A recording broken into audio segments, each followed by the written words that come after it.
नमस्कार. फसव्या लोकांपासून तुमचं रक्षण करण्यासाठी आणि वाईट लोकांपासून तुम्हाला वाचवण्यासाठी आजचा हा सुंदर व्हिडिओ आहे. आपल्या चॅनलवर नवीन असाल आणि सुंदर व्हिडिओ, भक्तिमय व्हिडिओ बघायला आवडत असतील तर लगेच चॅनलला सबस्क्राईब करा. आपण यूट्यूबला जर सर्च केलं पैसे मिळवण्यासाठी उपाय सांगा तर खूप सारे व्हिडिओ तुम्हाला दिसतील. परंतु तुम्ही हा विचार केला का, खरोखर ही लोक देवाचं नाव घेऊन खरं बोलताय का? जर यांच्याकडे हे उपाय आहेत तर हे स्वतः का हे उपाय करत नाही? तर समाजात जागरूकता निर्माण करणं गरजेचं आहे. आनंद मिळवण्यासाठी फक्त पैसाच नव्हे तर मनाची शांतता हवी असते. म्हणून लक्षात घ्या, पैसे मिळवण्यासाठी कुठलेही अंधश्रद्धाळू उपाय करू नका. जर खरोखर तुम्हाला धनसंपत्तीची प्राप्ती करायची असेल तर कुठल्या तरी योग्य क्षेत्रामध्ये कष्ट करा. कष्ट केल्यानंतरच तुम्हाला पैसा मिळेल. घरात जर लक्ष्मी नांदत नसेल, घरामध्ये लक्ष्मी थांबत नसेल तर आपली कमाई किती आहे आणि आपला खर्च किती आहे याचा एकदा हिशोब करा. जर कमाईपेक्षा खर्च जास्त असेल तर घरात पैसा टिकणार नाही. घरामध्ये नेहमी भांडण तंटणे असतील, घरामध्ये नेहमी वादविवाद चालत असतील, घरात स्वच्छता नसेल तरीही घरात लक्ष्मी थांबत नाही. कारण ज्या घरात लक्ष्मी नांदते ते घर खूप सुखी शांततामय असतं. घरामध्ये स्वच्छता असते. हे सर्व केलं तर आपोआप तुमच्या घरात लक्ष्मी थांबेल. कधीकधी आपण हे विसरतो की आपण आधुनिक जगात जगतो आहे.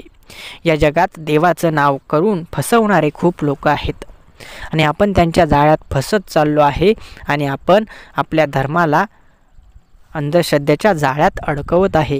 आपल्या धर्माने आपल्याला असं कधीच सांगितलं नाही की पैसा कमवण्यासाठी फक्त घरात बसा आणि उपाय करा.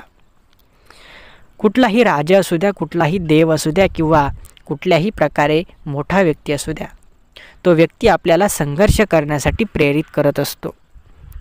श्रीकृष्णाने जर ठरवलं असतं तर काही क्षणात पांडवांना विजय मिळवून दिला असता आणि महाभारत झालंच नसतं.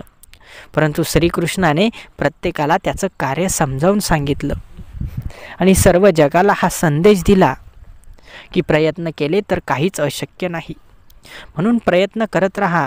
कुठलीही गोष्ट तुम्हाला एक शिकवण देण्यासाठीच असते.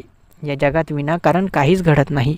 प्रत्येक गोष्टीमागे एक विशिष्ट कारण आहे आणि त्या कारणामुळेच प्रत्येक गोष्ट घडत आहे.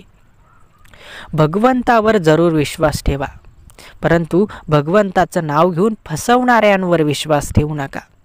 कारण हे लोक तुम्हाला फसवतात आणि फक्त त्यांचं काम साधून घेतात आणि त्यानंतर तुम्हाला त्यांचं आणि त्यांना तुमचं काही घेणं देणं पडलेलं नसतं. म्हणून लक्षात घ्या, एकमेकांना फसवू नका, तर फक्त आणि फक्त चांगला विचार करा. समाजामध्ये चांगले संदेश पसरवण्याचा प्रयत्न करा. हा व्हिडिओ पाहिल्याने तुमचा काहीच तोटा होणार नाही, उलट तुमच्यामध्ये काहीतरी इम्प्रूव्हमेंट होईल. म्हणजे तुमच्यामध्ये काहीतरी बदल घडेल, काहीतरी तुमच्या मनात चांगले 2 विचार निर्माण होतील आणि तेच विचार तुम्ही समोरच्याला देखील देऊ शकता. तुमच्याही जर आजूबाजूला कोणी असे अंधश्रद्धाळू व्हिडिओ बघणारा असेल किंवा अंधश्रद्धाळू उपाय करणारे लोक असतील जे देवाचं नाव घेतलं की लगेच फसतात, अशा व्यक्तींपर्यंत हा व्हिडिओ जरूर पाठवा. कारण जसं आपलं चांगलं होतंय तसं इतरांचंही आपण चांगलं करायला हवं. भगवंताचं फक्त नाव घेतलं तरी प्रसन्न वाटतं. भगवंत कधीच म्हणत नाही की माझ्यासाठी पैसे खर्च करा. भगवंताला नेहमी आपलं चांगलं व्हावं असंच वाटत असतं. भगवंत कोणत्या ना कोणत्या रूपामध्ये आपली चांगली माणसे आपल्यासाठी पाठवत असतात.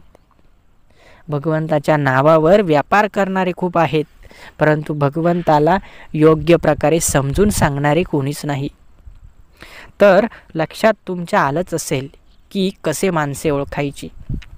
बाळांनो, जीवनात हे सर्व सांगणारं कोणीच नसतं. जे भेटतात त्यांनाही आपण नाकारतो. म्हणून आज तुमच्यापर्यंत भगवंतानेच हा व्हिडिओ पाठवला असावा. कारण भगवंताला देखील आपल्या भक्तांची काळजी असतेच ना. भगवंत कधीच आपल्या भक्ताला एकटं सोडत नाही. भगवंत नेहमी आपली रक्षा करण्याचाच प्रयत्न करत असतात. परंतु आपण आहोत की फसत जातो, गाळामध्ये रुतत जातो. वेळीच आपल्याला जर योग्य ज्ञान मिळालं असतं तर आपली ही फजिती झाली नसती. म्हणून भगवंताच्या नावाखाली तुम्हाला जे फसवणारे लोक आहेत त्यांच्यापासून सावध राहा. आमच्या व्हिडिओचा, आमच्या चॅनलचा हाच हेतू आहे की तुमच्यापर्यंत चांगलं ज्ञान पोचावं आणि वाईटही तुमच्यासोबत जे घडतं आहे ते कमी व्हावं. कारण आपण वाईटाच्या जाळ्यामध्ये लवकर अडकतो आणि चांगलं जे आहे त्याला सोडून दूर जात असतो. आपल्या रिअल जीवनातही तेच होतं. जी खोटी माणसं आहेत त्यांना आपण जवळ करतो आणि जी खरोखर कडू बोलणारी, आपल्या चांगल्यासाठी बोलणारी माणसं आहेत त्यांना आपण दूर करतो. आपला एखादा जिवलग लहानपणापासूनचा मित्र असेल, तो तुम्हाला नेहमी वाईट कामं करण्यापासून अडवत असेल तर आपल्याला त्याचा राग येतो. आपण म्हणतो हा कायमच मध्ये येत असतो, चांगलं करायला गेलो की चांगलं करून देत नाही. परंतु लक्षात घ्या, कधी कधी त्याला माहीत असतं की हे केल्याने तुमचं वाईट होईल म्हणून तो तुम्हाला अडवत असतो. तसेच आपले आईवडीलही असतात. आईवडिलांना माहीत असतं की हे केल्याने आपल्या बाळाचा तोटा होईल म्हणून ते तुला अडवत असतात, परंतु ते आपल्याला समजत नाही. म्हणून हा व्हिडिओ बघून तरी थोडंफार आपल्याला ज्ञान मिळालंच असेल. आजचा सुंदर व्हिडिओ तुम्हाला आवडला असेल तर व्हिडिओला लाईक करा आणि असेच सुंदर व्हिडिओ बघण्यासाठी आपल्या चॅनलला सबस्क्राईब करा. धन्यवाद.